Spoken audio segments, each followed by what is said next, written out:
we were to go around the room this morning, and I would just begin to ask you, give me some attributes of Jesus that you appreciate.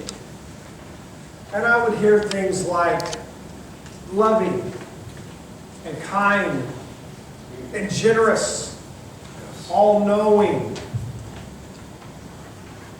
compassionate, merciful, truth, integrity. And we would have a lot of things that we would add to that list, and I've been part of these lists. You know, I've given my 2 cents over the years.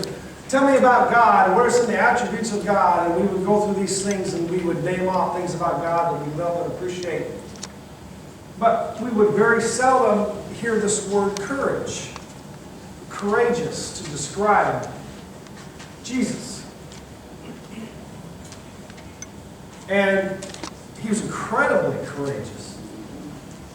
And so this morning I just want to communicate with you about courage.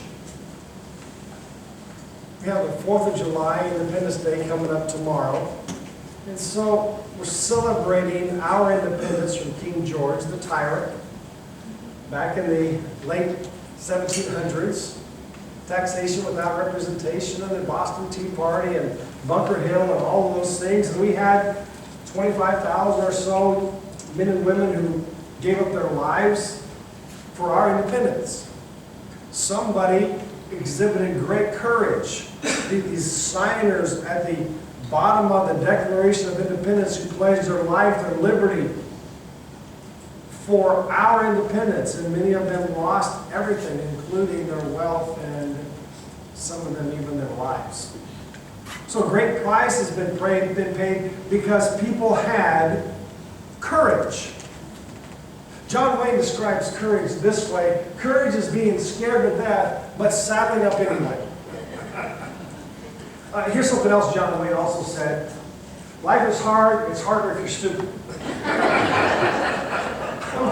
I'm not sure that has anything to do with courage, but that's what he said. You know, he may have said a lot of things, but I thought that was. Here's a courageous picture right there. Check out that cat just prancing by all those German shepherds. Now that is some willpower right there on the part of those dogs. That must be part of the training, is to not attack that cat, because you know what they're thinking, right? Just give me 5 seconds with that cat. Just 5 seconds. Wow. And so courage comes in a lot of different forms, and when we think of courage, we're going to get into a really interesting biblical definition of the word courage here in a moment. But when we think of courage, we think of someone whose life was in peril, and they faced it anyway, and did some heroic deed. I think of the guys hitting Omaha Beach on D-Day.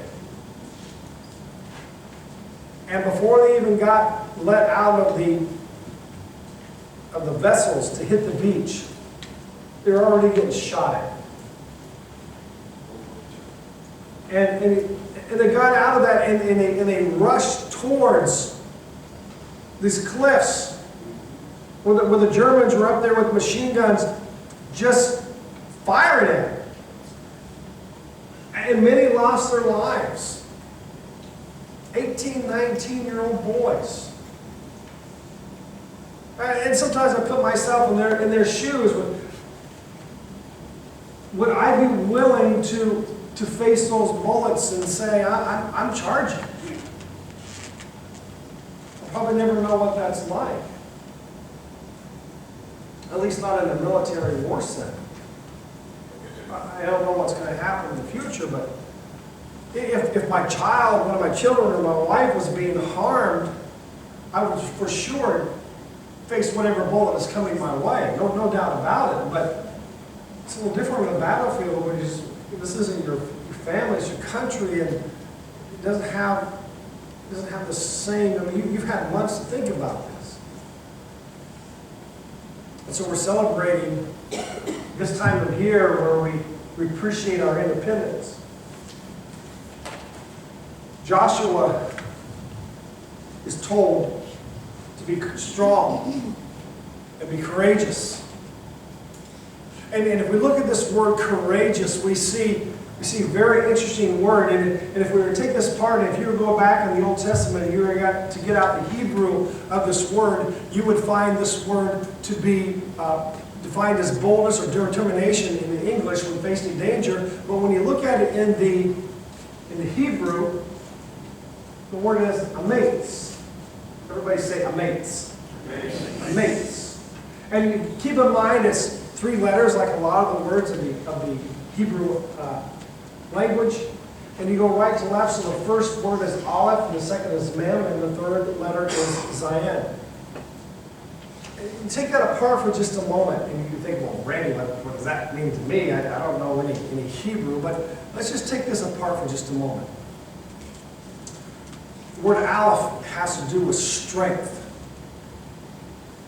Has to do with, it's the first letter of the alphabet. We get our alphabet, Aleph, is also Greek of alpha, very similar. And so ours is A, and for the Hebrew people, Aleph meant strength. So the first part of courageous is the idea of strength. And the second letter is Mem, and it is the letter that water is used for. It literally means to overpower. The people in West Virginia are getting a picture of what water can do. Overpower, overwhelm. And the Grand Canyon is a picture of overpowering what water can do. And so we have the idea of courage and overpowering. And the third, Zayin, has to do with desire. It has a fish hook as its letter. So the word courage literally means, in the Hebrew, the strength to overcome or overpower or overwhelm desire. That's what courage means. The strength to overpower desire. Because when the bullets are flying your way, desire is going to be to run the other way. Courage is, I'm running towards. You see the commercial of the Marines running towards the firestorm. You've seen those commercials on television. And that's what courage is. You're overcoming, overwhelming, overpowering the desire that is within you. Now you may recognize this gentleman right here. Who knows who this is? Audie Murphy. Audie Murphy. Anybody under the age of 50 know who this is? Anybody ever heard of Audie Murphy? How many of you heard of Audie Murphy? It's going to be the older crowd for sure. Well, let me give you a little, for those who maybe not know who Audie Murphy is. He was the most decorated veteran of World War II. Now look, now when you look at him, he doesn't look so fearsome, does he? Probably 150 pounds soaking wet, right? And even if you put a helmet on him and put a rifle in his hands, he doesn't look that imposing, does he? But he was the most decorated soldier of World War II. Let me give you an idea of some of the things he did. Murphy's platoon was attacked by German soldiers while making their way through a vineyard. He retrieved a machine gun that had been detached from the squad and returned the fire at the German soldiers, killing 2 and wounding 1. 2 Germans exited a house about 100 yards away and appeared to surrender. When Murphy's best friend responded, they shot and killed him, and so Murphy advanced alone on the house under direct fire. He killed 6, wounded 2, and took 11 prisoners. That's a pretty good courage, but that was just one time. His first Silver Star came after he killed 4 and wounded 3 at a German machine gun position on October 2nd. 3 days later, Murphy crawled alone toward the Germans and directing his men for an hour while the Germans fired directly at him. And when his men finally took the hill, 15 Germans had been killed and 35 wounded. Here's another time. His company was being attacked by a German sniper. Murphy captured 2 before being shot in the hip by the sniper. He returned fire and shot the sniper right between the eyes. It was another time. He moved with the 3rd Division on January 24th, and when they faced a strong German counterattack, he was wounded in both legs. He got better and went right back into battle. Now listen to this. This is the most amazing one right here. The Germans scored a direct hit on an M10 tank destroyer, setting a fire, forcing the crew to abandon it. Murphy ordered his men to retreat to positions in the woods, remaining alone at his post, shooting his M1 carbine and directing artillery fire from his field radio while the Germans aimed fire directly at his position.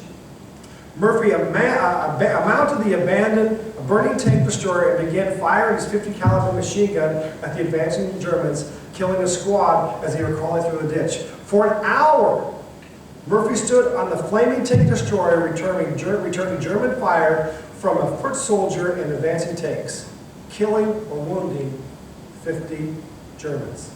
He sustained a leg wound during the stand and stopped only after he ran out of ammunition. That's courage. Right? You're standing there, people are shooting at you, they want you dead.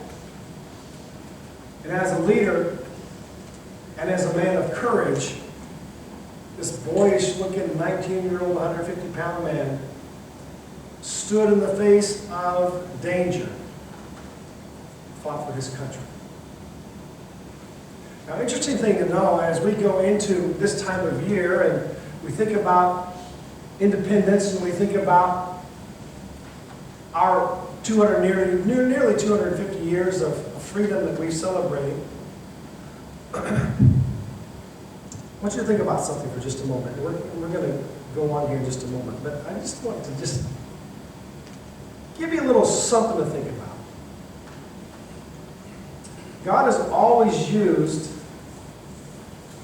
leaders to bless a nation or to curse a nation.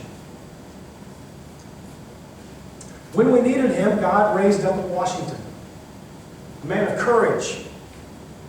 If you were to look at Washington's clothing, it had bullet holes all over it because he sat on his horse and he directed his armies. And while the British were taking direct aim at him, somehow God spared his life and he became the first president. And when it was time for us to abolish slavery, God raised Lincoln. A tremendous price was paid to abolish slavery, and it influenced the world. When the Japanese attacked Pearl Harbor and the Germans decided that they wanted to take a blitzkrieg in Poland and on England, God raised Roosevelt.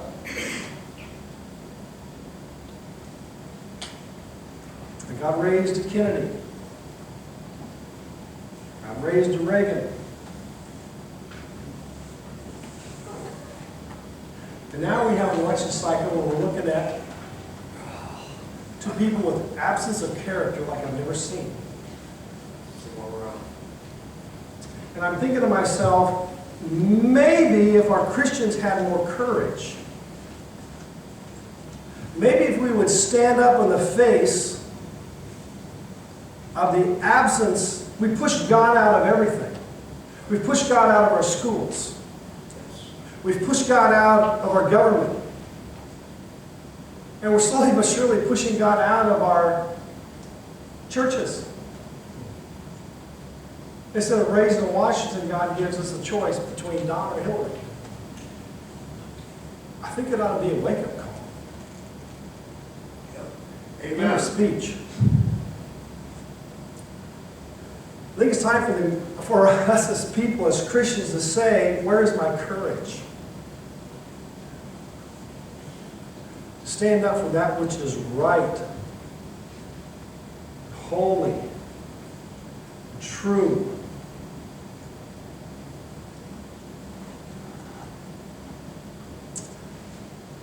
So we have this challenge before us. Joshua was going to go into the land of Canaan. And he was going to take on people that, you remember, Joshua was part of the crew of guys who went into the land of Canaan. And he, remember, he was two survivors. Him and a guy named Caleb were the only ones left. Everybody else had perished in the wilderness because they didn't believe God. And Joshua was given a task from the Lord. I'm going to send you in, and I want you to overthrow them. Now remember, Joshua was one of the guys who said, these guys are giants. We look like grasshoppers compared to them. These people are huge. But God says to him, I want you to be strong, and I want you to be courageous, for you are the one who will lead these people to possess all the land I swore to their ancestors that I would give them. So I want you to be strong, be courageous.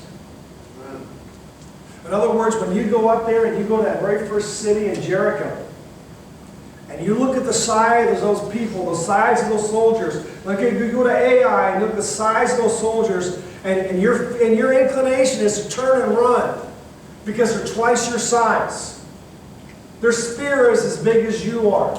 Your inclination is going to be to turn around and run. I don't want you to do that. I want you to be courageous. I want you to have the strength to overcome your desire to flee.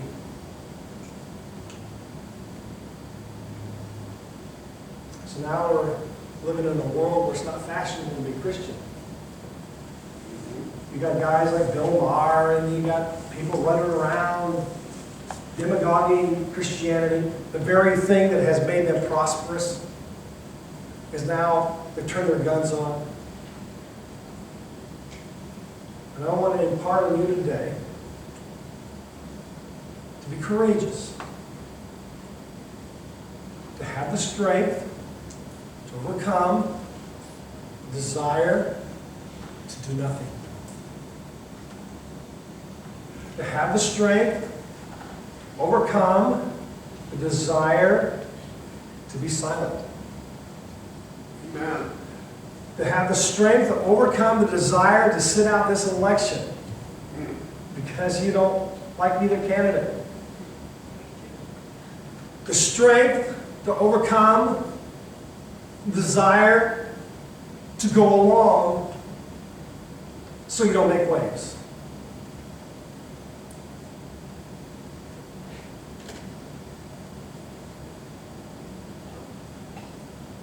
Freedom is for those who are willing to stand courageously against those who have the desire to take it away. So we're going to go to the book of 2 Timothy in the New Testament. You see, what we're going against today, our election is not about the physical end or the physical beginning of America. It is a spiritual battle. Paul reminds us in the book of Galatians that we don't wrestle with flesh and blood, but with principalities and powers and rulers in high places. And sometimes the most courageous thing that you can do is be on your knees and in prayer.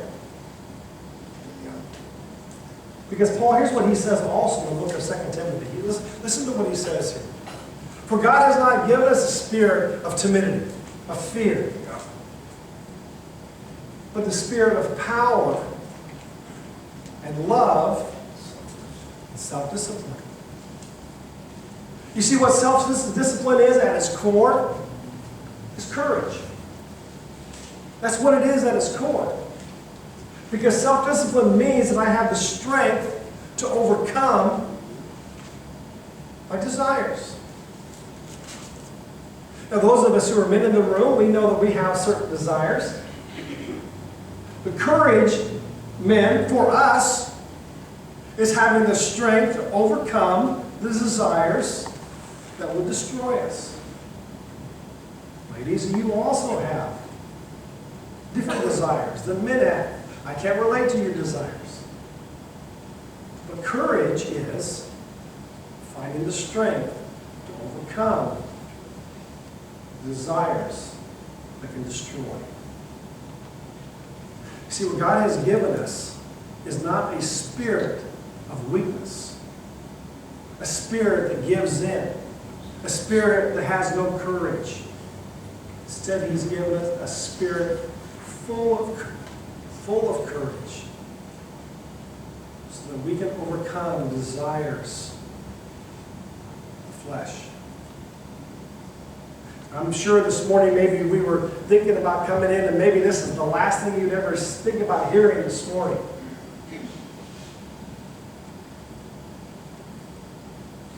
But folks, listen.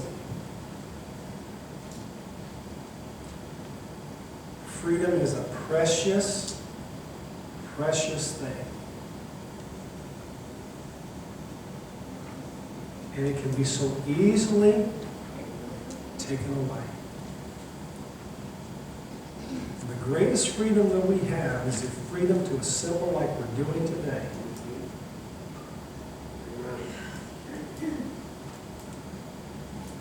I want us to have the courage to continue to stand on that which is right, holy. Stand.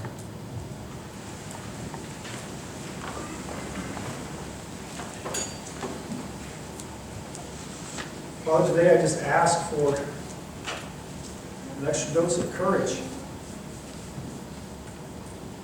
It's so easy just to be quiet.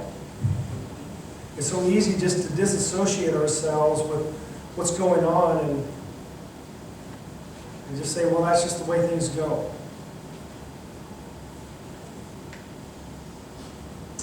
God, nothing changes when we do that.